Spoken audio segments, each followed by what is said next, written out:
Now, let us talk about what carbon markets have to do with us as indigenous peoples. There are many types of projects and programs that generate carbon credits by claiming to avoid the release of greenhouse gases or to reduce or remove greenhouse gases from the atmosphere.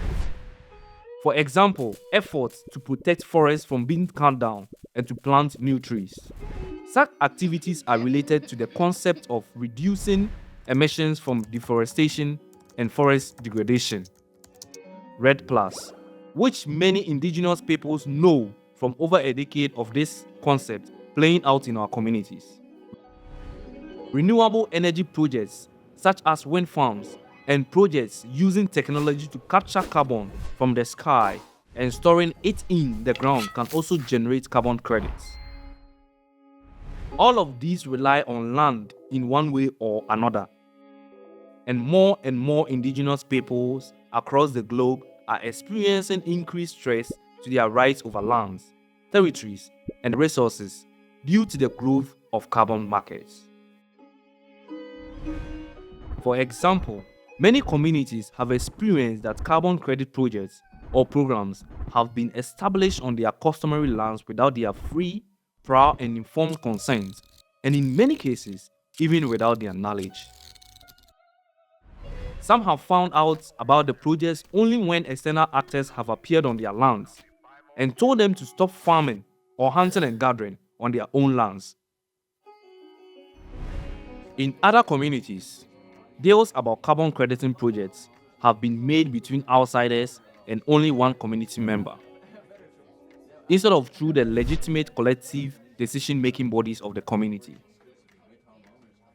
But we have internationally protected rights to lands, territories, resources, to cultural integrity, to self-determination, and to free, prior, and informed consent, FPIC. How is it that these rights are not protected in carbon market activities?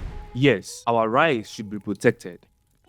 But the reality is that there are many different rules in the different markets, and they are not always in line with international human rights law. Even in cases where rules are strong and in line with international law, there are great challenges with those rules being implemented. First, either because the bodies that are supposed to check, verify that rules have been met, fail to check properly and are not fully independent. Second, Because governments say that the rules don't align with their national laws, so they don't want to comply. third, Because many governments fail to recognize indigenous peoples as right holders, fourth, or because there are inadequate grievance mechanisms to remedy rights violations when they arise. It sounds like there are many problems with these carbon markets. I'm not sure that I trust this idea. Yes, we are right to be suspicious. We always have to ask questions. There are now a few initiatives emerging in the voluntary carbon market trying to address some of the problems. They say they want to make sure that there is high integrity in the markets, and some indigenous peoples' representatives are involved in associated advisory bodies. However, at the end of the day, it is each indigenous peoples and its communities that must decide from a place of knowledge what they think of these markets and if they want anything to do with them or not.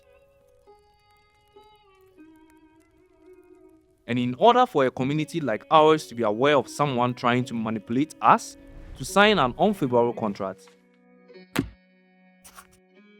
or for us to make an informed and collective decisions about whether to be involved in carbon crediting projects and carbon markets, there are a number of questions that are vital to ask and to think through together. Let's discuss this in the next video.